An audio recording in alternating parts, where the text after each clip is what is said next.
Buenas tardes, amigos de Facebook, del grupo de literatura y filosofía y también de amigos de España. Pues ahora es día sábado 16 del mes de julio. Hace 2 días, el jueves, nos reunimos el grupo más entusiasta de literatura, de filosofía y también de la cultura del noreste de México, en el Casino de Monterrey, para analizar un libro muy importante y que desafortunadamente se le ha dado muy poca publicidad, pero es uno de los documentos más importantes de los jeroglifos del noreste de la República Mexicana. Este libro, que aquí se los voy a enseñar, este libro se llama Boca de Potrerillos.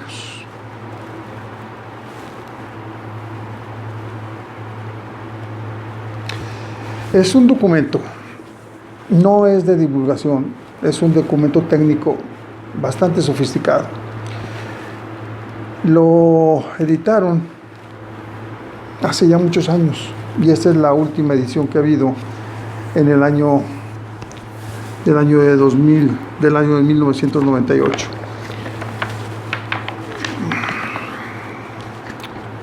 La Universidad Autónoma de Nuevo León, junto con el Museo de Mina Nuevo León. Ese museo se llama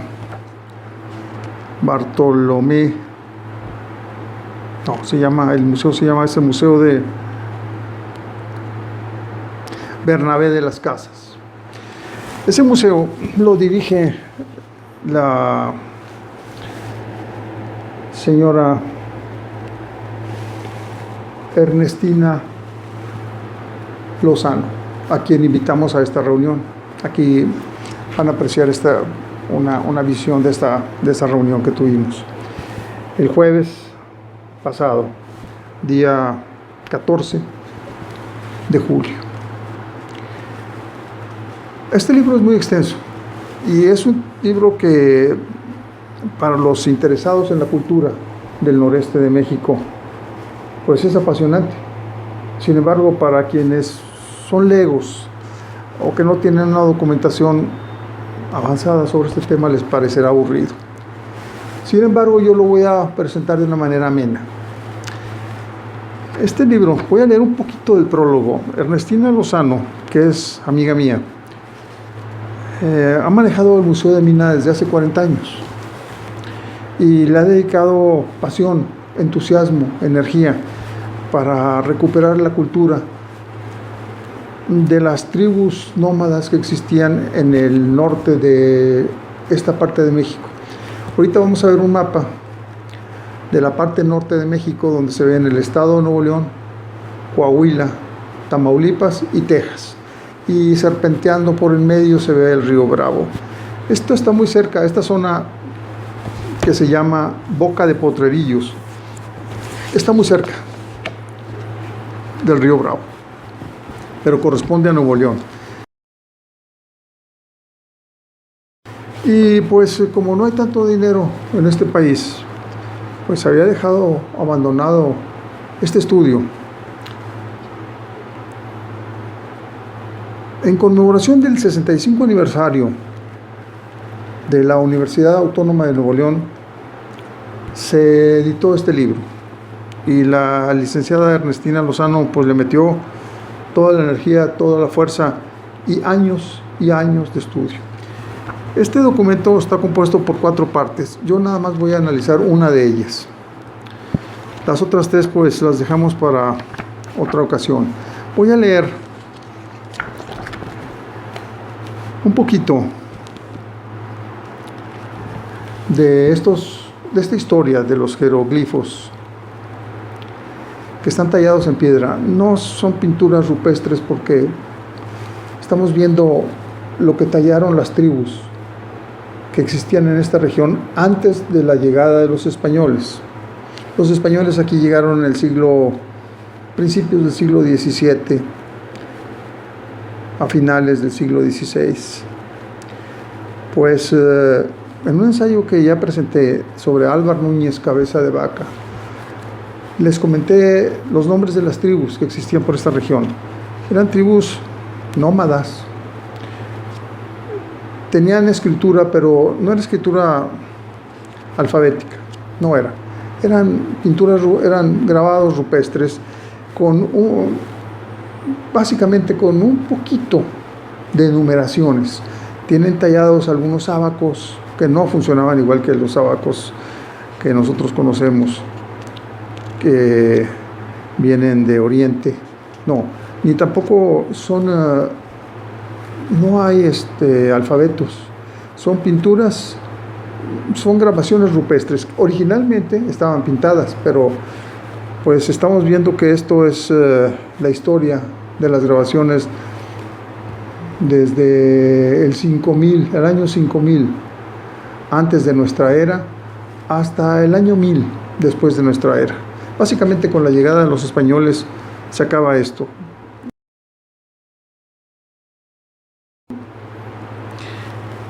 Es muy interesante porque pone en relieve cómo era la gente de esos lugares. Esto muestra el maravilloso tema de nuestra cultura prehistórica. Estoy leyendo un poquito de la presentación de este libro. A través del caso específico llamado Boca de Potrerillos. Escritos en diversas circunstancias y con mayor o menor amplitud de perspectiva, los 4 trabajos que integran este volumen, que se llama Boca de Potrerillos, muestran las diferentes facetas y perspectivas de un tema que nuestros historiadores hasta el momento habían tratado prudentemente de soslayo, lo que quiere decir es que no se había tratado este tema. Aquí se le metió dinero, tiempo, muchísimo tiempo, para realmente ver y hacer un análisis. Desde el año 5000 antes de nuestra era, o sea, antes de Cristo, hasta prácticamente el año 1400 después de nuestra era. Está perdida en la noche de los tiempos y encontramos ahora la riqueza de una vívida cultura que nuestra región compartió con una extensión mucho más vasta, la llamada cultura arcaica del desierto, que en el curso de los siglos y milenios ensayó a través de un lentísimo tiempo histórico formas sencillas y exitosas, eficaces de supervivencia y la adaptación de los hombres del momento a su entorno natural. Este libro, que originalmente se publicó en el año de 1998 y tuvo una reimpresión reciente hace unos 10 años, también promovida por la licenciada y fina amiga mía Ernestina Lozano. Consta de cuatro libros. Es un libro que consta de 4 libros. Nosotros no hemos podido más que estudiar el tercero. Ya ese es el que voy a mencionar con ustedes. Todos son muy técnicos. Aquí podrán ver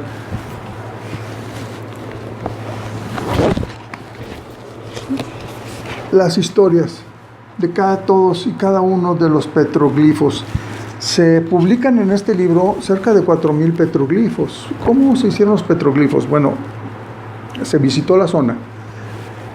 4 historiadores norteamericanos y 2 mexicanos de la universidad fueron y empezaron a recorrer la zona.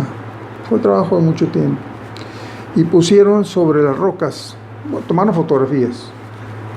Pero lo más importante fue que pusieron sobre las rocas un papel calca, pero no de papel, de tela calca. Y con tinta china fueron marcando cada una de las muescas que tenían las rocas. Aquí hay 4000 originales. Estos son los originales.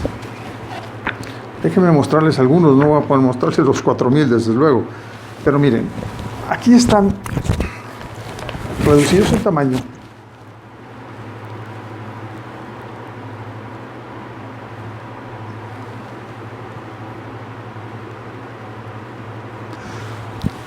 Todos y cada uno de los jeroglifos que se encontraron. Existen. Fue muy difícil separar el significado de estos jeroglifos que a primera vista pues no tienen ningún significado. A primera vista no se les encuentra. Miren, aquí les voy a enseñar uno muy interesante. Esta es una roca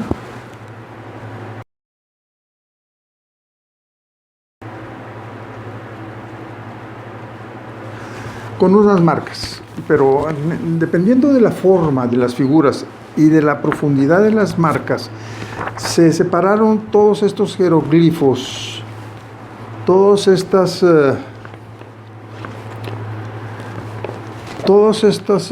obras pictóricas. Bueno, son grabaciones en piedra. Aquí tenemos una que es muy interesante, aquí la vamos a ver también en las figuras más adelante.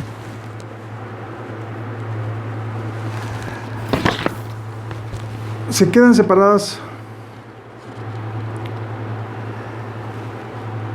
según los pobladores que los habitaron y según la forma de transmitir su pensamiento. En tiempos prehistóricos, Boca de Potrerillos estuvo ocupada por diversos grupos chichimecas que erraban por extensas áreas entre los agricultores asentados en el sureste y suroeste de los Estados Unidos y las civilizaciones de la costa poniente de la planicie central mexicana. Estas gentes que vivieron en esta zona y que aquí se encontraron todas estas valiosísimas, pues no los llamaré obras de arte, sí. Sin embargo, casi todo se perdió, Una vez que la industrialización de la ciudad de Monterrey se acercó, acabó con todo. Las fábricas no respetaron nada de esto. Bueno, no se sabía que esas marcas que estaban en las piedras tenían algún significado. Vamos a ver aquí la ubicación del estado de Nuevo León. Y pues como todo estudio serio, lo primero que se hace es la posición geográfica, longitud, latitud de cada una de las muestras que aquí vemos. Aquí vienen hojas y hojas y hojas y hojas con la ubicación de las muescas y de las piedras, pero sobre todo ya separándolas por grupos y subgrupos, porque no todas significan lo mismo. Aquí vemos, esto es bien importante, quiero que vean esta figura que los va a orientar un poco, porque hay diferentes tipos de jeroglifos. Los que representan al sol y la luna, esos son unos bien marcados. Luego existen otros que representan a la lluvia. Esta zona es muy árida, muy árida. Entonces la lluvia era muy importante para los nativos de esta zona. Hay un poco de figuras humanas, muy pocas, pero existen. Yo encontré 2. Entre todo, 3.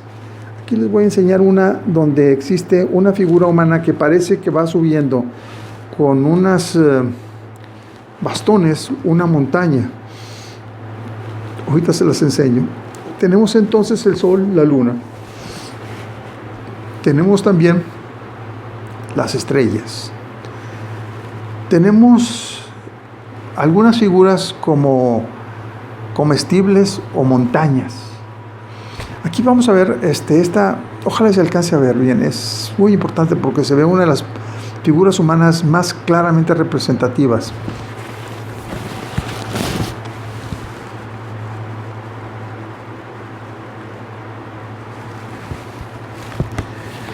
Y desde luego, los números. Tenemos figuras con números, claro, no son números arábigos, ni tienen base 10, ni logarítmica, no.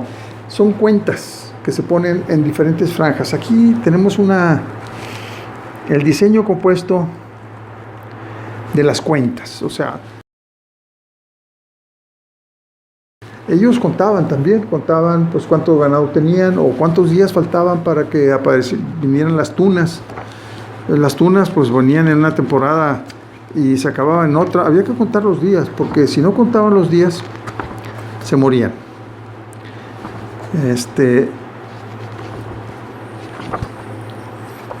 Aquí tenemos una montaña con los dibujos de las cuentas.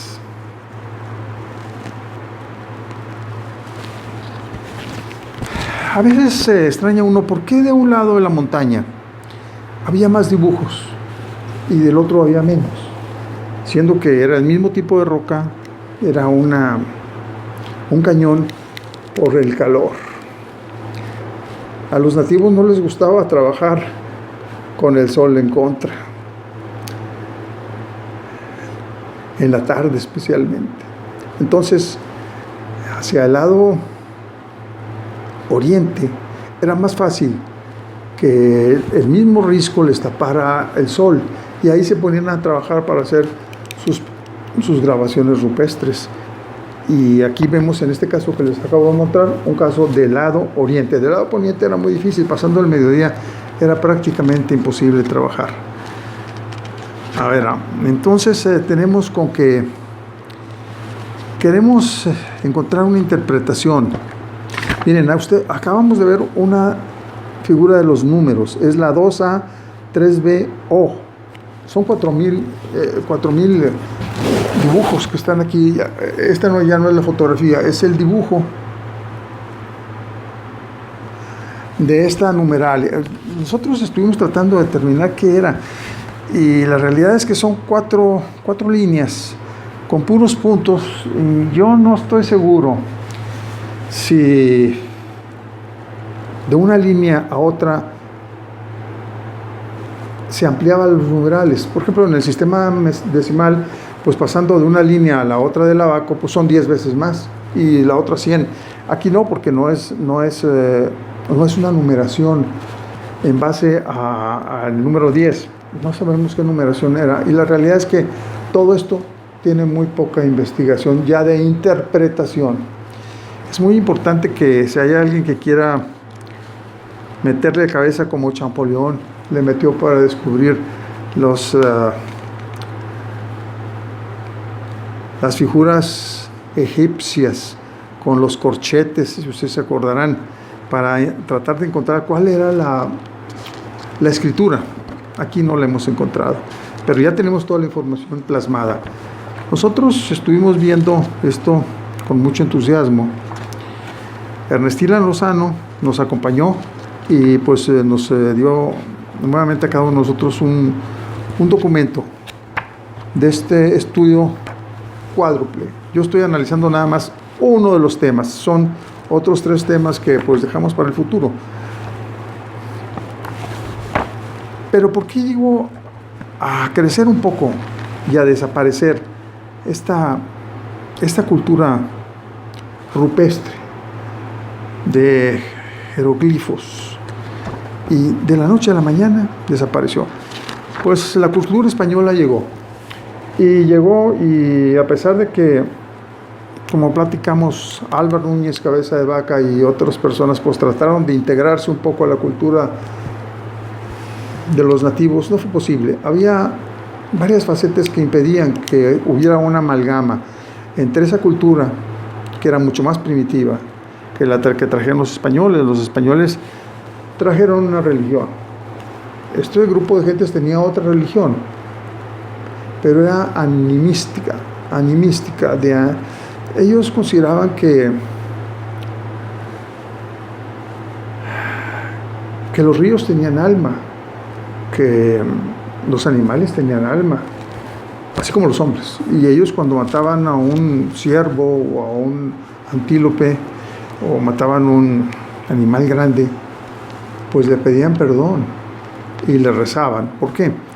Porque eran como ellos. En realidad, los animales también tenían su lenguaje, menos sofisticado que el de los primitivos que estamos escuchando, pero también tenían un lenguaje y también sentían, porque sufrían cuando mataban a sus crías. Eso los separó.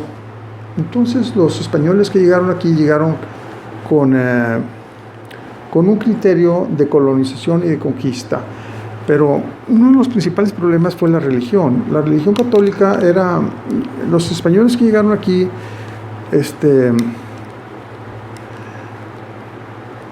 pues llegaron con la idea y la consigna de evangelizar y de tomar prisioneros para ponerlos a trabajar. Evangelizar consistía pues en hacerlos creer en la religión judeocristiana, tal y como se veía en aquel entonces, que también tenía mucha superstición, había mucha magia y muchos santos, y volaban unos santos y otros también volaban y hacían milagros, y se parecía mucho a una religión más primitiva, porque además de creer en un solo Dios, pues también se creía en santos y en vírgenes y en muchas cosas que a los indios no les gustaban. Pues los indios de esta zona tenían su criterio bien definido, y estaba el sol, la luna, y tenían un hombre al que le rezaban en el cielo, que les traía las tormentas y todo lo bueno. Ese fue un choque. Los españoles los apresaron a los indios para ponerlos a construir templos, y eso no les entusiasmaba mucho a los primitivos, y entraron en un combate permanente. Los combates se terminaron aproximadamente en el año 1700. A uno de mis ancestros, yo platicaré luego de él, lo mataron los indígenas, pero en ese tiempo no había buenos ni malos. En realidad, en ese tiempo la gente trataba de sobrevivir e imponer sus costumbres y sus criterios. Los españoles que llegaron pues trajeron una cultura mucho más elevada, trajeron los números, trajeron conocimientos de la escritura no solo verbal, escrita, porque esta escritura que estamos leyendo en estos libros sí es una escritura, pero no es una escritura alfabética que permita mezclar las figuras con los sonidos de las palabras, y los sonidos de las palabras transformarlas en ideas, en conceptos, y desde luego pues esa es la literatura, poesía. Había una gran diferencia, y el armamento pues desde luego, la ballesta era parecida en cuanto a las flechas y los arcos de estos indios. De hecho, los arcos eran más efectivos que las ballestas. El disparo de una ballesta eran 50 o 60 metros, no más. Y los indios llegaban disparando mucho más lejos y mucho más rápido. Pero los arcabuces y la pólvora, pues no tenían comparación. Entonces, pues nos quedamos a mitad de camino nosotros. Realmente estamos analizando qué significa cada una de estas pinturas, figuras, a la cual pues no se les ha encontrado todavía un significado completo. Sí, aquí vemos, por ejemplo, el sol está saliendo, pero ¿qué significa esto? Y la lluvia, le están pidiendo al Dios que haga llover. Esta figura es muy importante, la S316O. Hay una figura humana, hay una figura de lluvia, hay una figura de números, y está una figura que parece ser un sol. O sea, se está metiendo el sol. Y qué lástima que no se los puedo enseñar todas, pero aquí está esta, muy interesante.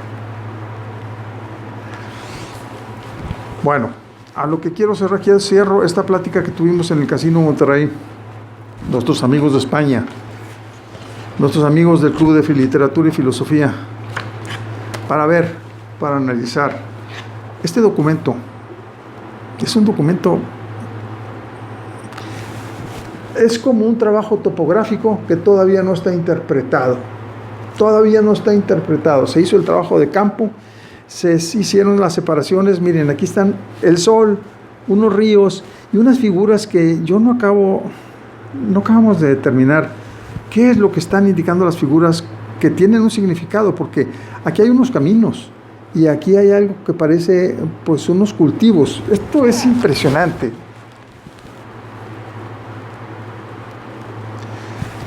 Pero ¿qué significa? Todavía no lo sabemos. ¿Es jeroglifos? Estos son jeroglifos. Estas figuras son petroglifos que se grabaron del siglo 50 antes de nuestra era al siglo 10 después de nuestra era. Un valiosísimo documento que nos entregó Ernestina Lozano, y yo les leí un poquito de lo que entiendo, que no es mucho, del libro cuarto de este compendio que se llama Boca de Potrerillos. Que la pasen bien, amigos. Si un día tienen la oportunidad de pedirle a la Universidad Autónoma de Nuevo León que les preste o sacarlo ahí un ejemplar de esta presentación, vale la pena. Creo que ya no está accesible a través de nada, ni de Facebook, ni de Amazon, ni de las bibliotecas, de las librerías, pero en las librerías no está, pero en las bibliotecas sí está. ¿Quieres saber más cómo eran los ancestros de vuestra tierra? Dale una pasadita a este libro. Yo desafortunadamente, y aquí quiero hacer un mea culpa, es muy poco lo que les puedo platicar. Esto es, si lo ponemos de 1 a 1000, yo les platiqué un 1, un poquito de lo que yo entiendo, a pesar de que le hemos dado una buena estudiada. Aquí vienen las puntas. Esto es bien importante. ¿Cómo se decían las puntas de las flechas? Tienen todavía un mecanismo, una forma de hacer, se llamaban chuzos. Estos se les llamaban chuzos, pero si ahorita vas a buscar unos chuzos, pues te los venden falsos. A mí me engañaron vendiéndome chuzos, que yo creí que eran de verdad y no, estaban hechos con unas pinzas. ¿Por qué? Porque ahorita pues ya hay muchos vivales que ven a gente que llega ahí medio ignorante como nosotros y les venden lo que se suponía que eran trabajos de los nativos de esta tierra.